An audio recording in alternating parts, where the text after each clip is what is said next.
share the link in the group.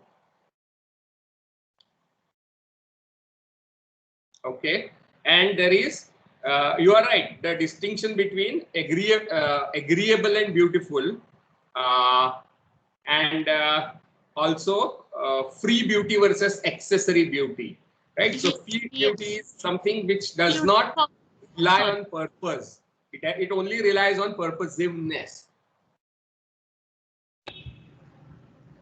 So a beautiful car, right, has to be a car first. So beauty of car is tied up with the idea of it being a car, right? So it's also called mercenary beauty in the sense that uh, it is tied to purpose of something, right?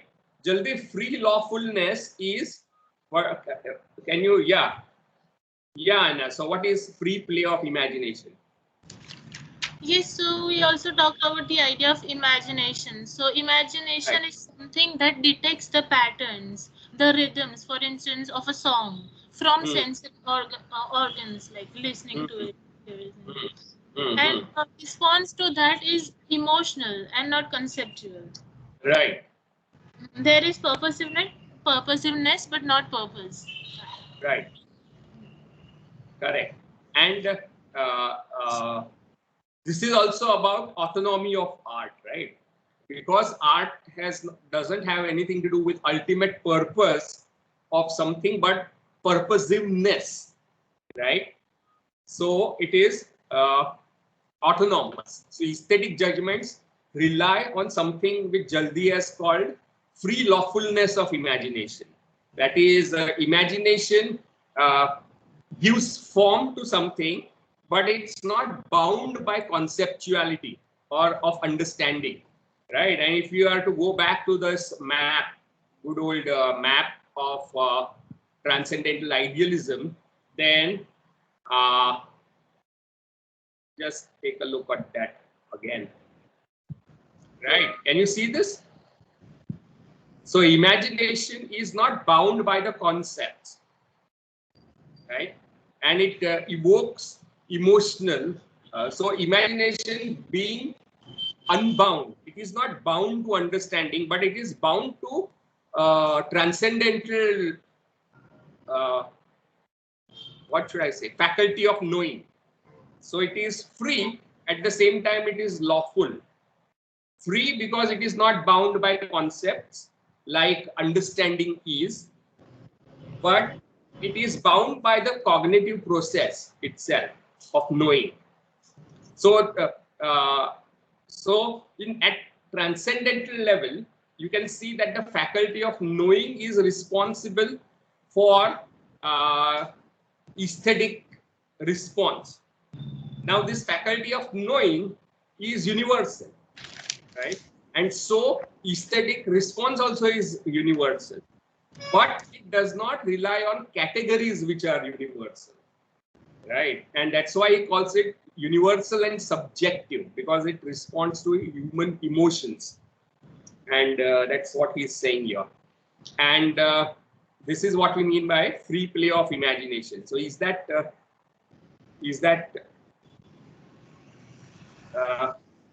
yes, Mansi, split between art and ethics is what we are talking about. Not just ethics, the difference also is between scientific knowledge, which is about concepts, right? Given by transcendental analytic.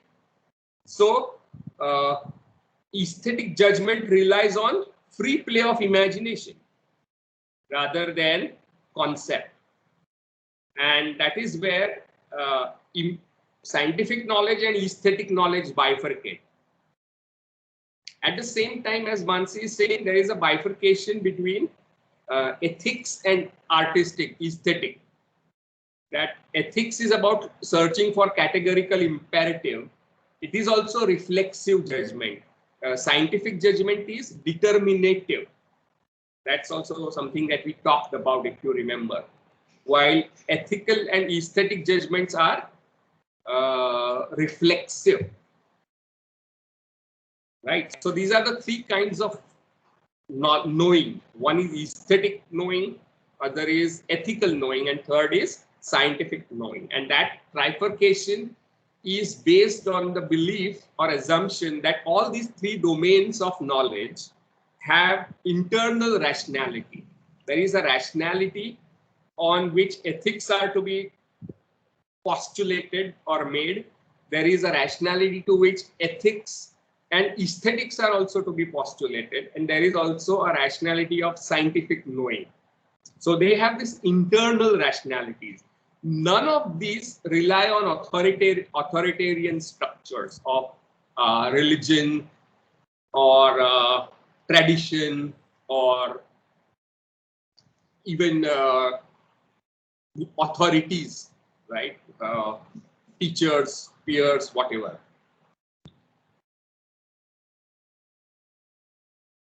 Right. And then we discussed, so you understand what do you mean by autonomy of art, beauty for beauty's sake, art for art's sake. And you will find this idea being repeated several times.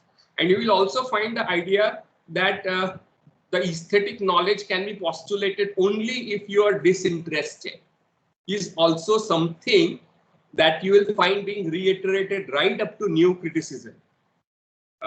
So it's one of the core ideas of Western criticism, that you have to, if you are a critic, then you should rise beyond your personal tastes, like preferences. And another condition which Anna, I don't think you mentioned. We mentioned three. The fourth is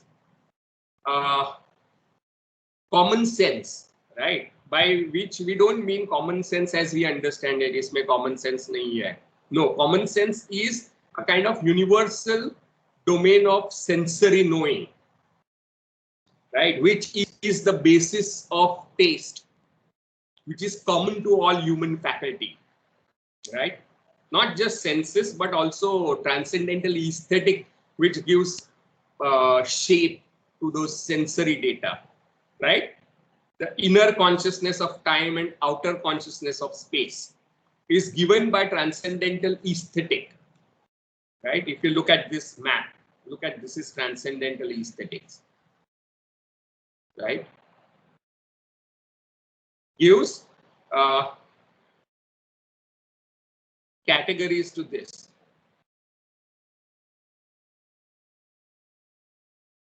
Right. So these are the conditions which have to be a priori assumed in order to postulate something like this landscape is beautiful or this painting is beautiful. Right. So far with me, are you clear about this Kantian scheme, Kantian theory? With me, any doubts about all the everything that we have discussed till now?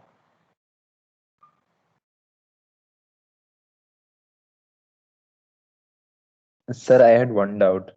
Yeah. Okay, Go. Jalati, go. No, Yeah. Go ahead. Okay. So, sir, I started reading, and there is this mention of transcendental aesthetics and transcendental deduction on page number 362. Would you please? Yeah. Transcendental transcendental aesthetics is what I have pointed out here. This transcendental aesthetic is the faculty which provides. Am I sharing? Yes, you are, sir. Yeah, which provides categories to this aspect, sensibility, and that includes space and time. So space is the outer category and time is the inner category according to Kant. And you said transcendental deduction is this understanding which is governed by transcendental analytic, right? And deduction is what we discussed using this example. All right. Let me show you. That Socrates. Yeah. The kind of this syllogistic. Yeah. Yeah, so all men are mortal. Now, this faculty to draw conclusions, the determinative judgment, is given by understanding. So, understanding is something that puts Socrates under men and men under mortal, right? So, determinative judgments are produced by this faculty, understanding, deduction. And deduction is what you know, right? Deduction is universal to particular. So universal is what? All men are mortal. Then this particular thing is man. So he is mortal, right? Yes. Sherlock Holmes, deduction. Yes. Yeah. The science of deduction. Yes. Yeah. And that is what rationalist preferred over empiricist. So what he is basically saying here is that rationalists believe that only senses give you knowledge, and empiricists believe only senses give you knowledge, and rationalists believe only understanding and conceptual knowledge gives you knowledge. To which he provides this, right? This, that the faculty of knowing is transcendental to both rational and empirical faculties. So it involves both deduction and induction, right? So unless you assume a priori faculty of knowing is transcendental, neither rational knowledge nor empirical knowledge is possible. That is what he is saying. So if you remember, he is trying to solve this rationalist empiricist debate. Right. Yes. What else? So on the very next page, there is in the second Page, paragraph. page number? 3. Page number? 363. 363. Yeah. There is this idea of apprehension, reproduction, and representation. Hmm. I'm sorry, Yeah. recognition. Yeah. So apprehension is intuition of senses, right? That's the technical term. Apprehension is when you are able to figure out the sensory data through this transcendental aesthetic. It is called apprehension. Reproduction is what imagination does, right? It takes data. For example, you have the screen in front of you. Sensibility accepts it, gives it it gives a category of space, time, etc. And then that is transformed by imagination. Imagination reproduces that object for your understanding, which recognizes it as the screen, right? So say for example, this is a pen, right? So what is happening here is there is a light falling on this pen which goes to my eyes, right? So senses catch hold of this light, it gives its apprehension, right? It gives it some shape, space and time. That is now reproduced as a mental image, and that mental image is recognized by understanding, right? So these are the three processes that he uses. Clear? All right, sir. Yes, Okay. yes, thank you. Yes. Any other questions? And noumena and phenomena, right? On the next page, something that we discussed.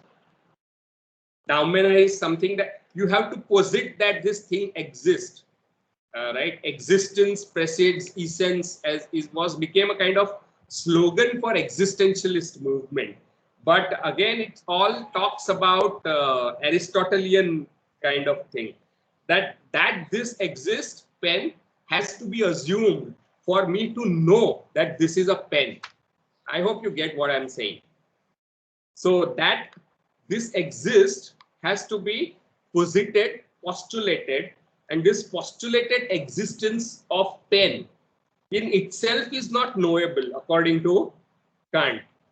You can almost, I don't know if you can talk about it in Aristotelian terms, but primary substance cannot be known. It's only the secondary substance that can be known according to Kant. Right. So then you know that this is pen, right? This object belongs to a category called pen. Now this is phenomena. That knowledge comes to me through my faculty of knowing. But pen in itself is not knowable. But it exists as a kind of negative delimitation. And what does he mean by that? Is that this is a pen and not an elephant, right? Does anybody see this as an elephant or cat? You don't, right? It's because that thing in itself, which is unknowable, acts as a kind of negative constraint, that you don't see this as anything else. This is not an aeroplane, right? I hope you get what I'm saying. So that is noumena and phenomena.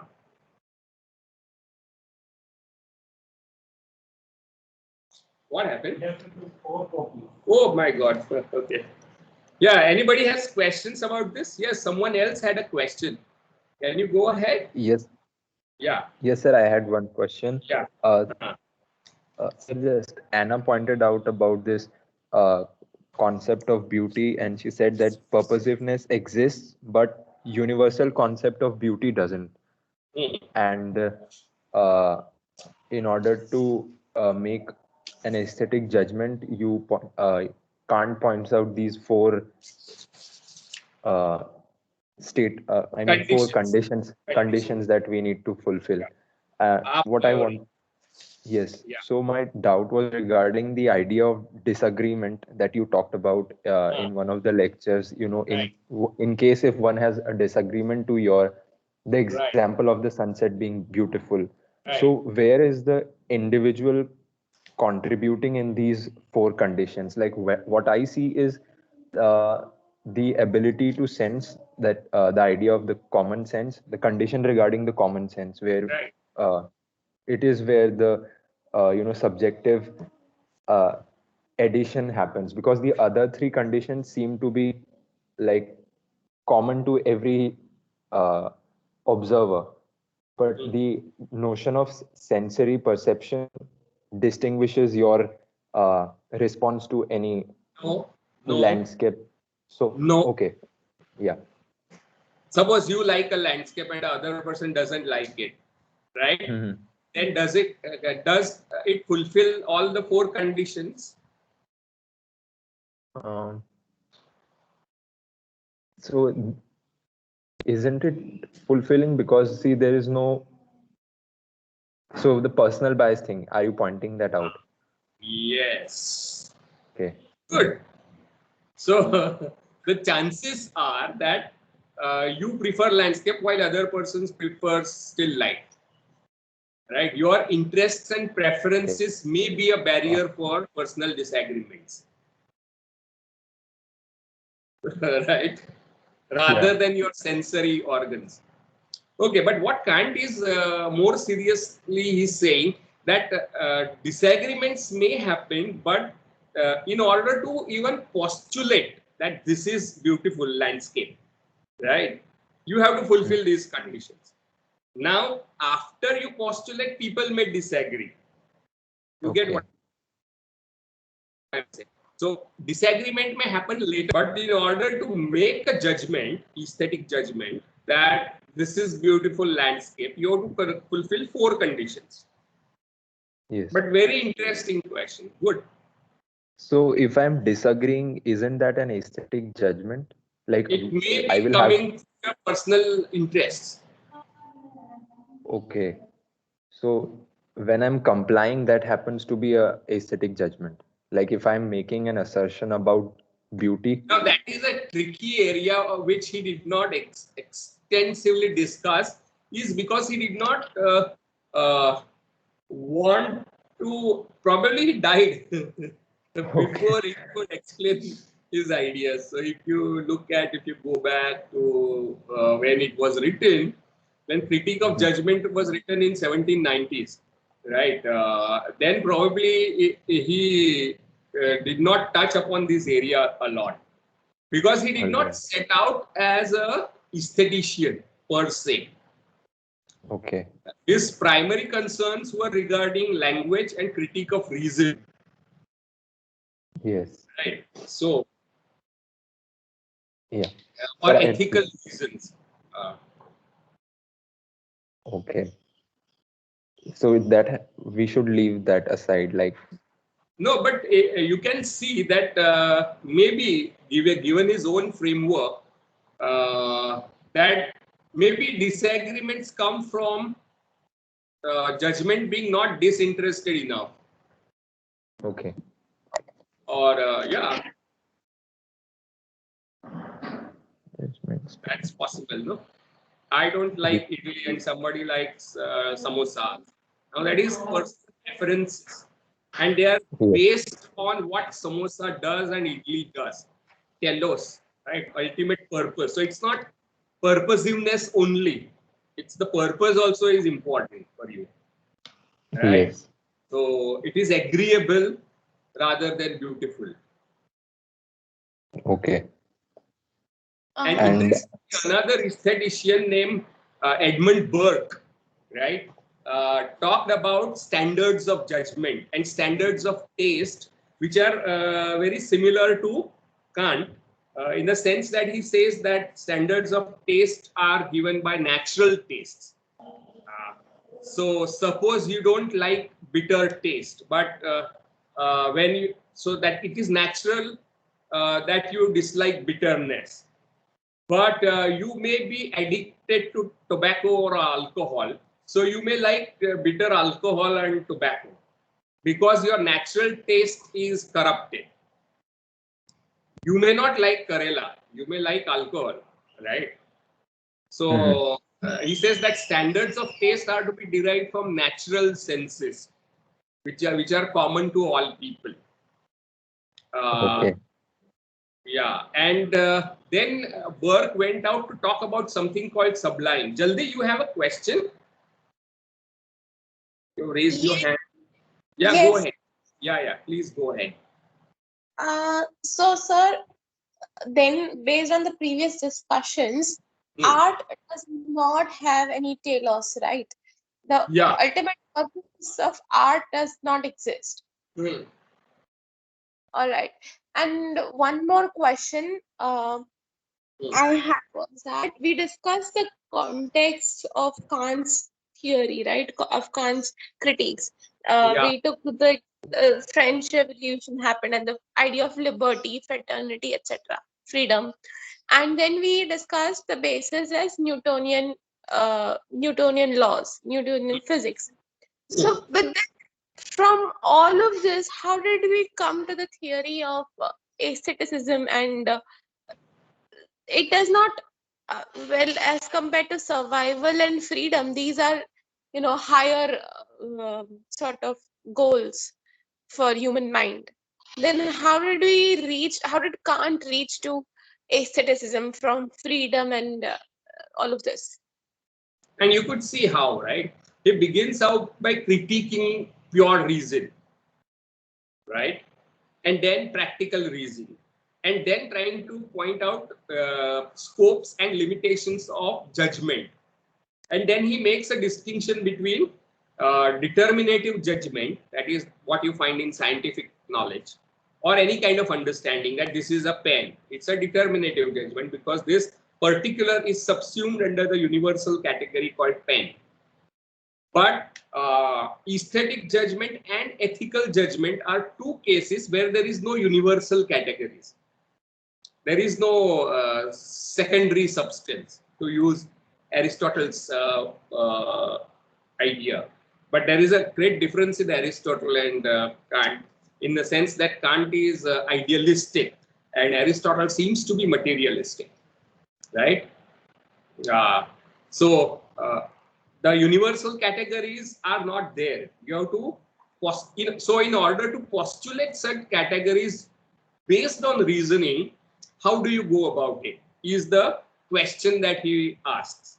And he then talks about categorical imperative as one of the principles that may lead us to posit a category of ethics, which is universal, right? So similarly, another reflective judgment where there is no a priori category of beautiful.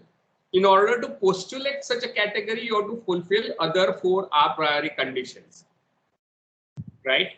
So that is how he goes into aesthetics. So if you follow the flow of his philosophical project of critique of pure reason practical, that is how he reaches aesthetic judgments, right? He does not primarily start out as an aesthetician. So from Newtonian mechanics, that would belong to one domain of knowing. Ethics would belong to another domain of knowledge. And thirdly, aesthetic would belong to the third autonomous domain of knowledge. Right? That's Right. how. Thanks. And this is the Enlightenment model of modernity. And why is it Enlightenment model? Because first, that knowledge is trifurcated based on their internal logic. Each domain have their internal rationality. Scientific knowledge has its own internal rationality. Ethical knowledge has its own rationality, and aesthetic knowledge has its own rationality. Right? So, Enlightenment project, as a philosopher named Habermas would talk about, is the project of modernity, that you derive not only the basis of knowledge from rationality rather than authorities, you also derive ethics based on rationality. Ethics यानी क्या करना चाहिए life में, what should I do, and finally even the whole aspect of art and beauty have to be sought in the internal rationality rather than on authorities. So if great person has said this is a beautiful painting, it does not make it beautiful. I hope you get it. Just because your teachers say Shakespeare is great does not mean that you have to accept greatness of Shakespeare. You can see Enlightenment, how modern project of, and that is the first essay that we discussed about what is enlightenment. When you start thinking for yourself, that is called maturity, and that is enlightenment according to Kant. Remember? So we have come a full circle here.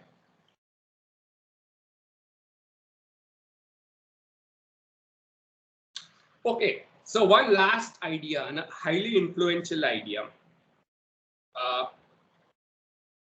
and it also begins with Burke, right? Edmund Burke, and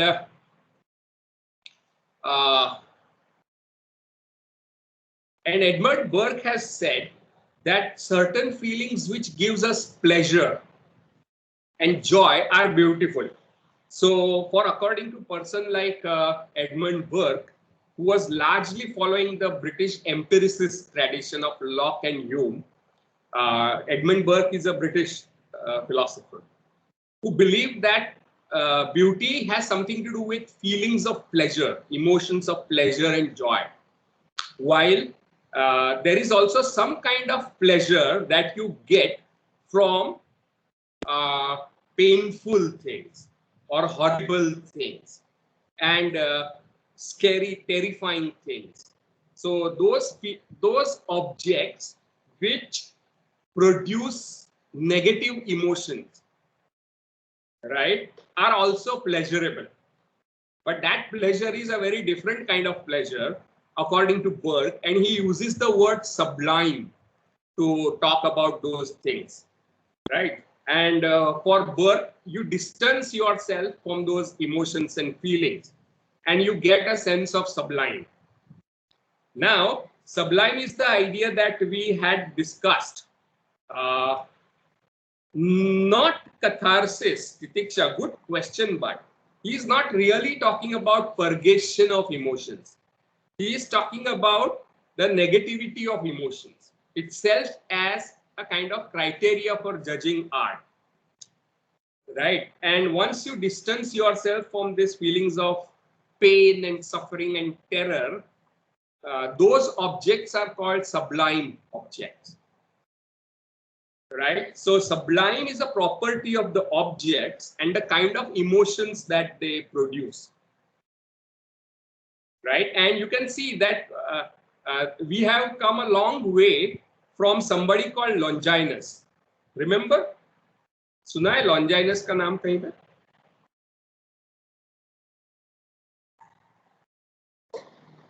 Does anyone remember Longinus?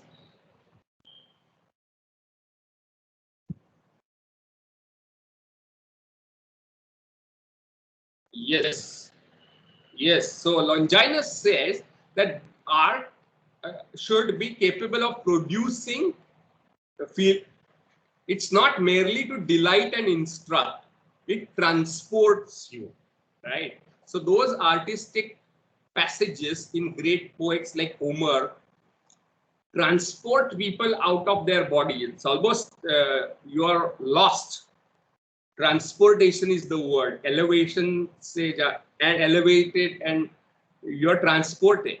But those feelings are largely because of the rhetorical structures of literature. Right? It's the effect of rhetoric. So the ultimate aim of rhetoric, according to Longinus, is not just to produce a delight or instruct people or persuade people, but also to transport people. Right? So sublime is a function of rhetoric in Longinus. Right? For Burke, it has something to do with negative emotions. And it has something to do with the property of object, which is terrifying. Now, what Kant says is something a shade different from Longinus and Burke. What he says is that there are certain objects or experiences, right, where even imagination fails to give a form. Imagination cannot provide a form to this.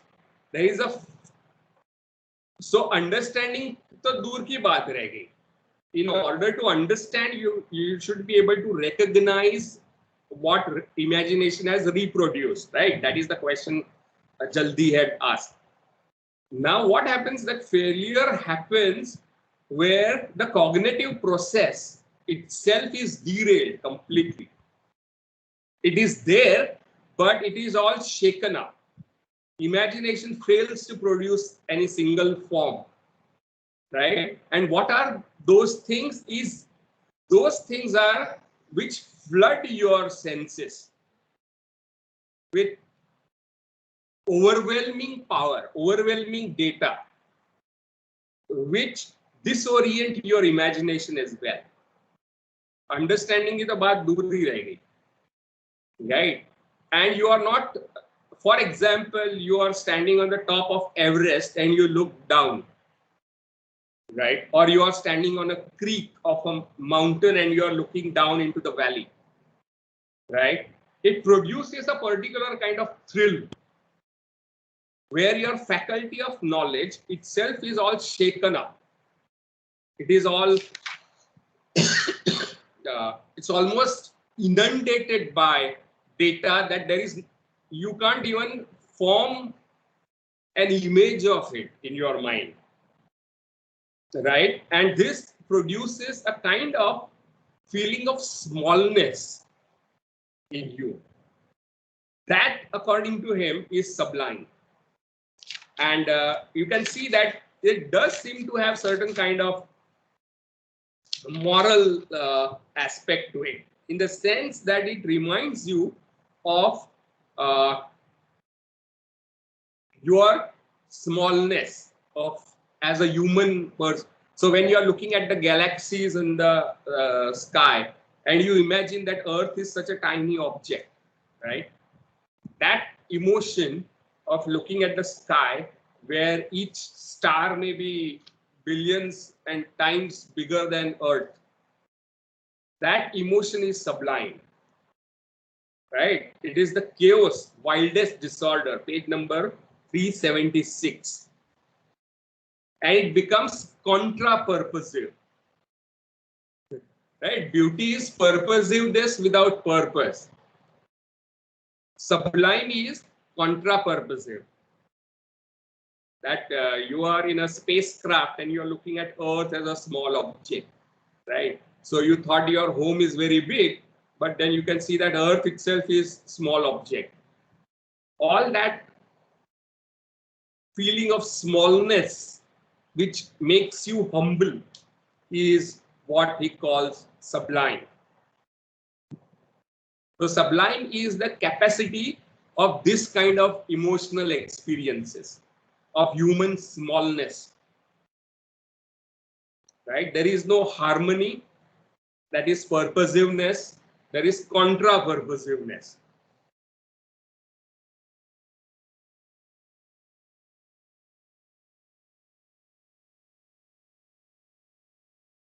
And very often it kind of evokes, or it kind of demands a kind of strength from you, right? So this negative pleasure, this contra-purpose, is a product of contra-purposiveness of extreme, chaotic, wild, overwhelming emotion or overwhelming sensory data. You discover, say for example, you wake up one fine morning and see that you are in the center of the ocean on a small raft. Imagine, right? That is sublime. Anything that you have to say about this?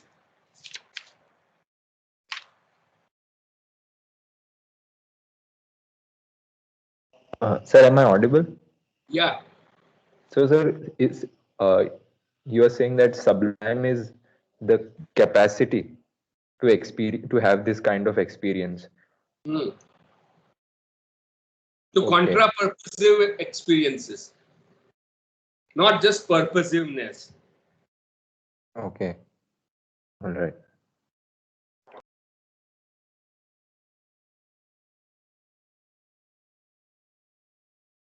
Right? Any questions about sublime? So sublime has something to do with our faculty of knowing, right?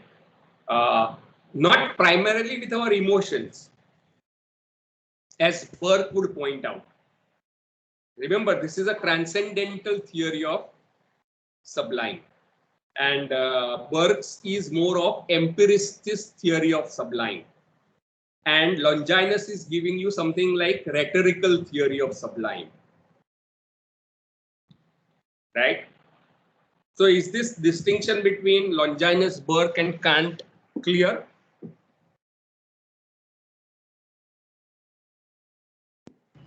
No, sir, I don't really get the distinction between Longinus' Sublime and Kant's. Longinus is saying those passages from Homer, right, which evoke this whole feeling of being transported, are sublime, and that is what rhetoric should aspire to. And then he gives us all the information about how it can go wrong, how attempts to create sublime can go wrong.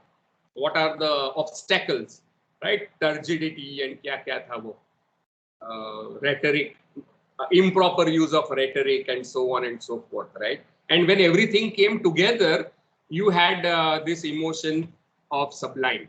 Remember? That is Longinus. Yaad aa raha hai? Yes, sir. Edmund Burke is saying that it is property of knowledge, objects and your emotions. Primarily, it's the emotional response to certain kind of objects. Kant is saying this is response of the faculty of knowing, transcendental faculty of knowing, that produces this response in people. So the cause of sublime, according to Longinus, is rhetoric. According to Burke, it's property of object and the emotions. And according to Kant, it is the property of faculty of knowing that goes wrong. Purposiveness without purpose की जगह पे contra purposiveness हो जाता है. Your purposive की बात भी तुम्हारे दिमाग में नहीं आती. आप जब ओशन में अपने आप को पाते हो अकेले बीच में एक राफ्ट पे, तब ये सवाल नहीं आता कि ये ओशन क्यों है. आप ये पूछोगे मैं यहाँ पे कैसे आ गया. Right? Purposiveness itself is disorienting. Right? So sources of sublime are three different sources. For Longinus, it is language and rhetoric. For Burke, it is experience of the object. For Kant, it's the faculty of knowing, which is disoriented. Okay.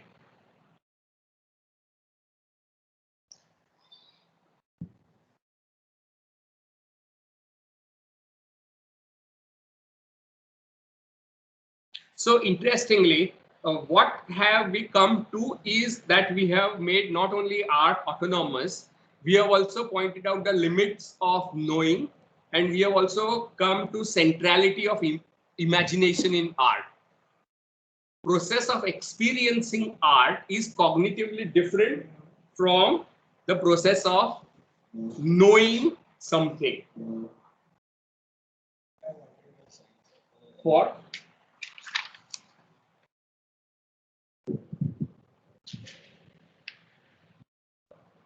You are in which year?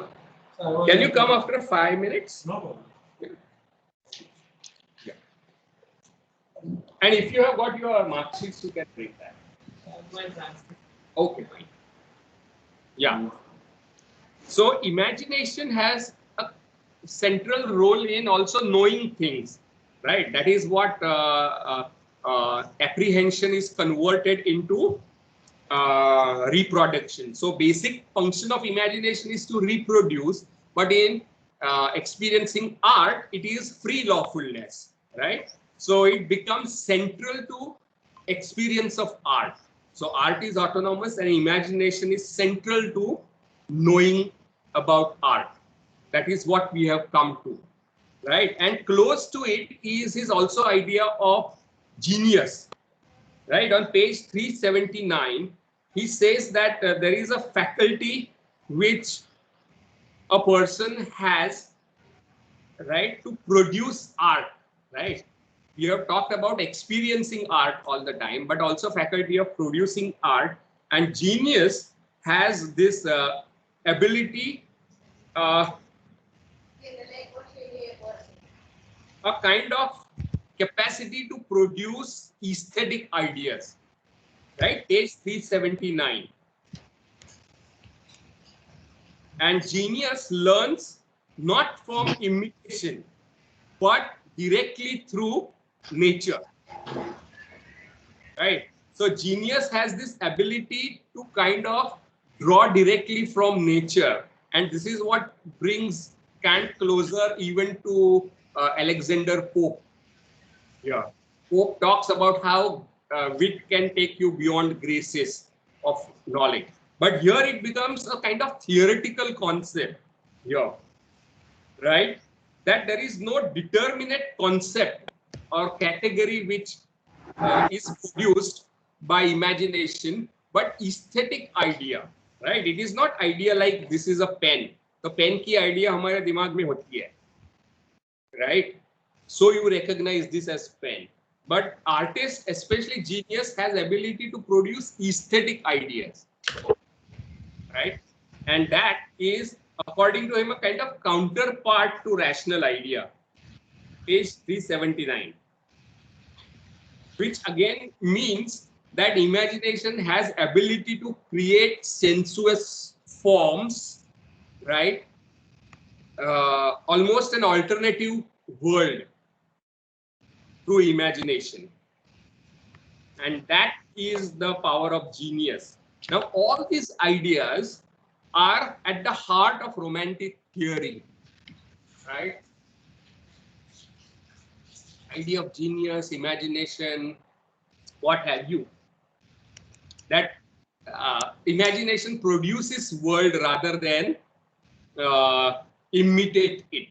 So we talked about how M.H. Abrahams makes a distinction between mirror and a lamp. Right? So mirror is an art is seen as reflecting reality, right, or imitating. But lamp gives out its own light. So it is this faculty of genius that produces art, according to Kant. And you can see that this is where expressive theories of art, which became prominent in Romanticism. So Romanticism is primarily expressive theory of art, right? So this is what connects Kant even to Wordsworth of emotions recollected in tranquility and the spontaneous overflow that you are able to produce through art, right? So art is not a reflective or mimetic or imitative activity, but it's a productive activity, not a reproductive one.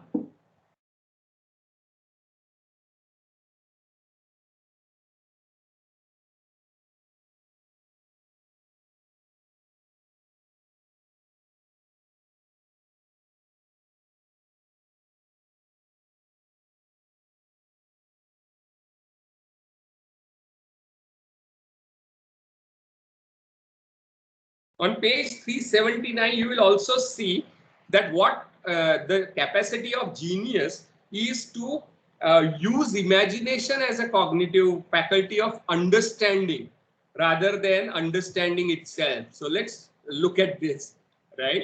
Again. So genius uses this to understand things, right? Rather than this. So genius is a kind of different faculty of understanding, where imagination से वो understand करता है and produces aesthetic ideas.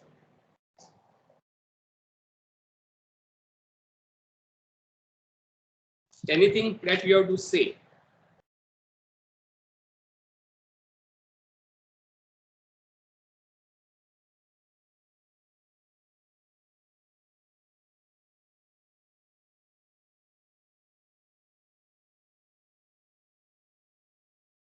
Any queries about whatever we have discussed about Kant? So this is more or less kind of complete overview of his ideas. Now your job is to read this passage on all this chapter on Kant given in Habib, right, and come up with specific doubts and difficulties. You can also listen to these videos, right? This is our discussion on Kant. कुछ पूछना है? Sir, can you give just one more example for understanding the Kantian idea of sublime, and also talk again about art as a productive activity, like in brief? Okay. Sublime is when, say for example, you are thrown from a helicopter, and how will world appear to you? Right? You will be terrified and you are completely disoriented. And your faculty of knowing is not purposive.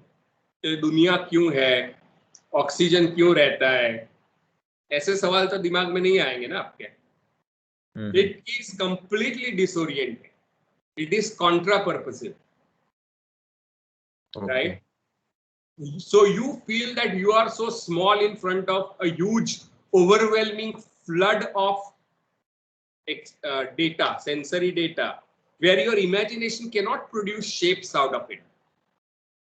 Right? So there is a kind of failure of imagination to function in face of sublime. Right? Other example is when you are watching at night the whole sky, and you know that it's made of stars which are bigger than even sun, right, and earth. Then you realize your smallness, right? Or you are at sea, right, in a small boat, and there is nothing around you, right? Or you are on a creek and you're looking down on the forest. There's a huge valley and it's a sharp cliff, and you feel scared. It's negative, right? Yes, sir. But this experience of sublime is product of disorientation of faculty of knowing, which is transcendental, as opposed to Burke, who says it's only about sensory data and emotions. Okay, I get it now. Right. Art being Yes. productive activity is the genius, right, uses imagination as a cognition, right, and produces aesthetic ideas, right, those ideas which give a sense of beauty, but you don't know why. There is hardly any understanding of its ultimate purpose, right? You are just taken in by its beauty, right? Okay. This capacity to produce art, right, is a productive faculty, and that takes, it almost becomes like nature. Like nature produces flowers and mountains, man produces art, right? It doesn't come from your rational conceptual knowledge of the world. Okay. That's a romantic theory of art. All right. Well, I still don't get it. The artist is producing art and he is producing that through using imagination as cognition, and then he comes up with aesthetic ideas. Correct. Can I get a practical example for this? Like if he's producing a work of literature or a Taj painting Mahal. or something. Taj Mahal as an aesthetic idea. Okay. Or And any great work of art, say for example, yes. Mona Lisa, yeah, Or, whatever, Ellora Caves. hmm. So these don't have any function per se, but more like they are ideas which are beautiful in themselves. They don't, it's not an idea like this is a pen. It's not a utilitarian understanding of beauty. Yes. So you may not worship in Ellora temples, right? It's no longer used for that. Mm-hmm. So it may not have a function, but it's still beautiful. Okay. Right? Taj Mahal was a place, it was a mausoleum to bury the dead queen. Now that was the use, right? But that's no longer useful. Uska use khatam ho gaya. Fir bhi it's beautiful, right? Yes. Okay. So, art for art's sake, basically. Yes, sir. All right. I'll have to read this So from if the you can text. produce Taj Mahal, I think our difficulty in understanding this is because we are not Kantian geniuses Yes. who can Exactly. produce Taj Mahal. Yes, sir. Sir, I too had a question related to this. Yeah, go ahead. So art as productive. Uh, when you were explaining this before, you said that it's not like mimesis, it's not reproductive in that sense, right? Imitative So, नहीं है वो. it's not imitative. But sir, and then Digvijay sort of asked for an example and he used the word literature, and I thought about Dryden, who has sort of rewritten some of the plays that, okay, I may be wrong, but from what I can recall, Okay. he has, Go. huh, Yeah. he has, he has, right? He has rewritten some of the plays that Shakespeare, Shakespeare has, yes. Uh, Anthony and and Cleopatra. Antony and Cleopatra, exactly. So, in that sense, he has not really produced something new, original, exactly. So, is it right to call his work as something which is not art? Because it's But not you can productive. see It's how it is an attack on neoclassicism, right? How yeah. romanticism is a critique and critical attack on neoclassical idea of art. They would reject it. वो art ही नहीं है. Pope Exactly. I rewrote, mean, Pope even rewrote Mona Lisa. Dryden. Right. I'm sorry. Pope rewrote Homer and earned a lot of money and fame by writing Iliad in modern heroic couplets. And it's not art. So you can see it is restrictive idea of art that we are talking about, right? Yes. Thank you, sir. And there is a kind of elevation of genius. Genius and his great faculty of imagination to produce aesthetic ideas is put on the pedestal here, right? So there is a deep-seated individualism that underlies romanticism. And one of the contradictions of romanticism is that on one hand, it emphasizes individualism and subjectivity, but on the other hand, it tries to speak for the people and the community, like Wordsworth is trying to do. He's trying to speak for men talking to men and rustics that become subject of his poetry. So there is a kind of oppositional tension between individualism and subjectivity versus a kind of thinking of society as a kind of organic unity with whom you can be one. Right? So there is a tension. This is a contradiction in romanticism. And many Marxist scholars have pointed out that this happens largely because romantics are still borrowing upon aristocratic feudal ideologies to establish their own hegemony in the society over working class. So industrialized bourgeoisie on one hand is critiquing itself, but also trying to establish itself. So that is a contradiction in these things. And contradictions become very important for Marxists because of another thinker that we are going to start discussing in the next class named Hegel.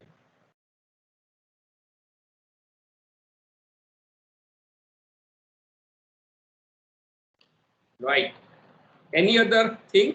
But an interesting observation, Titiksha, because you are comparing it with the neoclassical theories. Thank you, Very sir. C queries है ना, पूछ दे query मन में मत रख. नहीं sir, we'll have to go through the recording after the And class. also, more importantly, go through Habib's chapter on Kant now, because classroom discussions, remember, are meant to help you read and understand. They are not substitutes for reading.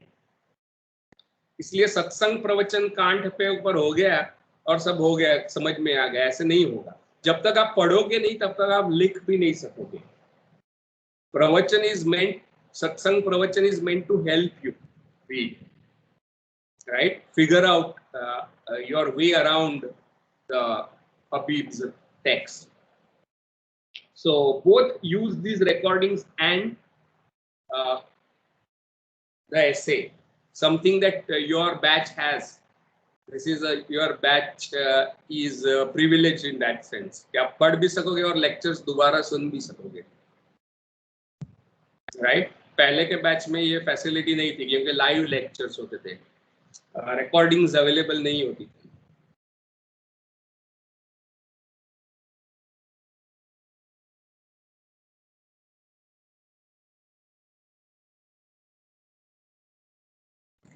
Smith, you already have this doc, and this doc is already part of those lectures.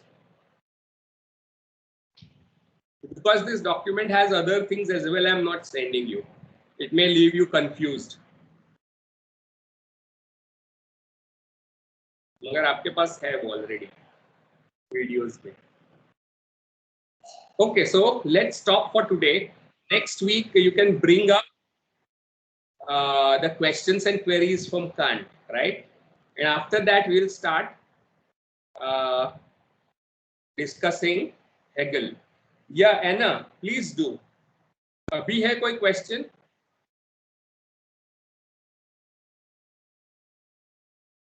Yes, it is agnosticism. Yes, knowing and being. Yes, you are right. Good. This question leads us to Hegel. Right? Agnosticism means I don't know the answer. So God as a noumeno, right, has to be postulated, but not known.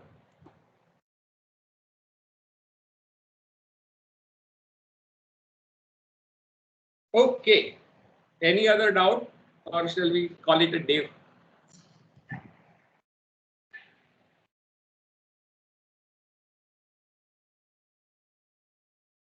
नहीं, new time table में मेरा lecture है कल. I don't know. I will have to see. Yes, sir. It is there. Yes, it is from Thursday But to anyway, Saturday. is Mahashivratri, so you should be celebrating it. Okay, yeah. All right. Thank you, sir. Okay. But celebrate it legally.